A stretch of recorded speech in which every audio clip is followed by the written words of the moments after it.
रैकवाड़ sir की class में आपका स्वागत है। आज के इस वीडियो में हम भिन्न प्रकार के क्वेश्चंस जो फिल इन दी ब्लैंक्स के रूप में इंग्लिश में भिन्न प्रकार की परीक्षा में पूछे जाते हैं उसके बारे में जानने वाले हैं। ये जो क्वेश्चंस हैं ये प्रीपोजिशंस हैं, मॉडल्स हैं, डिटर्मिनर्स हैं, वर्ब हैं आदि से संबंधित हो सकते हैं। तो आइए हम देखते हैं।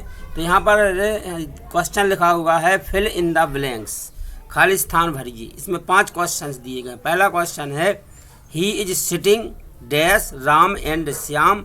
हमें 2 ऑप्शन दिए गए हैं, बिटवीन और एमंग। दूसरा क्वेश्चन है dash you live long, option है मे और can. You have dash books some और एनी, 2 ऑप्शन दिए गए हैं। Physics dash an easy subject, हमें ऑप्शन दिए गए हैं is am are. He has dash money, हमें ऑप्शन दिए गए हैं सम और मैनी। अब इनको हम एक एक करके जानते हैं, इनको कौन सा शब्द आएगा और क्यों आएगा। तो देखते हैं। पहला क्वेश्चन था he is sitting dash Ram and Shyam. वह है राम और श्याम, खाली स्थान है, बैठा है।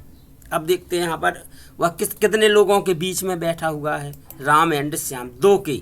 अब देखते हैं, इसमें हमें ऑप्शन दिए गए हैं। पहला है बिटवीन, बिटवीन का मतलब है 2 के बीच में। यमंग का मतलब होता है अनेक, बहुत सारे लोगों के बीच में। 2 का मतलब है को और फार का मतलब होता है के लिए। तो अब हम इनमें से हमें कोई एक ऑप्शन सही है, वो क्या हो सकता है। वह है राम और श्याम के बीच बैठा है। कितने लोगों के बीच में बैठा है, 2 के बीच में। तो 2 के बीच में बैठने के लिए हम बोलते हैं बिटवीन। तो इसमें कौन सा ऑप्शन सही हो जाएगा, बिटवीन का। तो आंसर होगा बिटवीन। अब हम देखेंगे क्वेश्चन नंबर 2।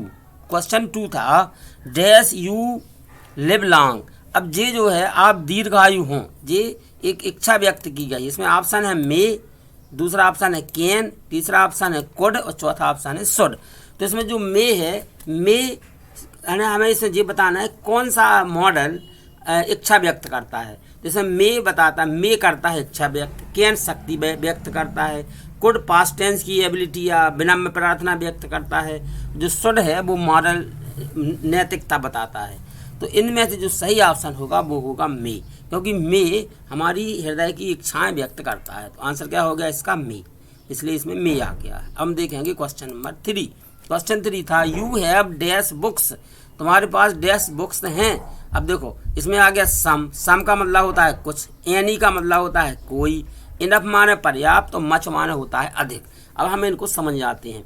सम का मतलब होता है कुछ, तो और एनी माने कोई नहीं। कोई नहीं का मतलब हो, जो सम का प्रयोग है अफर्मेटिव सेंटेंस में होता है, जो निगेटिव का प्रयोग है वो निगेटिव और इंट्रोगेटिव में सेंटेंस में होता है। इनफ माने पर्याप्त और मच माने अधिक। मच के बाद में जो नाउन आएगी वो अनकाउंटेबल नाउन आएगी, ऐसा ही इनफ में भी है। तो हमें यहाँ पर कौन सा शब्द सूटेबल है, सूटेबल शब्द है इसका सम। यू हैव सम बुक्स, तो सही आंसर क्या आ गया, सम। नेक्स्ट क्वेश्चन देखते हैं। 4th जो क्वेश्चन था physics dash an easy subject. इसमें जो ऑप्शन दिए गए हैं, पहला है इज, दूसरा है आर, थर्ड है एम और 4th है बर। देखेंगे इसमें जो इज है, इज सिंगुलर सब्जेक्ट के साथ आता। आर का प्रयोग प्लूरल सब्जेक्ट के साथ करते हैं, एम का प्रयोग करते हैं आई के साथ में, और बर का प्रयोग भी हम प्लूरल सब्जेक्ट के साथ करते हैं। अब हम यहाँ पर देखते हैं जो सब्जेक्ट है फिजिक्स। फिजिक्स एक विषय का नाम है और यह एक सिंगुलर सब्जेक्ट है, इसलिए इसके साथ में आ जाएगा इज। इज इसलिए आया है क्योंकि इज का प्रयोग सिंगुलर सब्जेक्ट के साथ करती, आर का प्रयोग प्लूरल सब्जेक्ट के साथ करती, एम का प्रयोग आई के साथ करती और बर का प्रयोग भी प्लूरल सब्जेक्ट के साथ करती, और यहाँ पर सिंगुलर सब्जेक्ट है, इसलिए सही आंसर क्या है, इज। हम देखेंगे 5th क्वेश्चन है ही हैज डैश मनी। इसमें सम यानी कुछ, मैनी माने अनेक, एनी माने कोई नहीं, और है मच, मच का मतलब होता है अधिक। मच के बाद में अनकाउंटेबल नाउन आती है। सम का प्रयोग साधारण वाक्य में करते हैं अफर्मेटिव सेंटेंस में। मैनी का प्रयोग, मैनी के बाद अनकाउंटेबल नाउन आती है, और एनी का प्रयोग हम कहाँ करते हैं, निगेटिव और इंट्रोगेटिव सेंटेंस में। मच का प्रयोग हम अनकाउंटेबल नाउन में करते हैं, इसलिए इसका जो सही आंसर है वो है मच, क्योंकि जो मनी है, मनी अनकाउंटेबल नाउन है। सही आंसर क्या हो गया है, मच। तो इस प्रकार से हमने जो 5 आपको फिल इन दी ब्लैंक्स दिए गए थे उनके आंसर आपको बता दिए हैं कि इसमें ये शब्द क्यों आया है। इसी प्रकार के और आप वीडियो देखना चाहते हैं, रैकवाड़ सर की क्लास को आप सब्सक्राइब करें, लाइक करें, शेयर करें और कमेंट भी करें।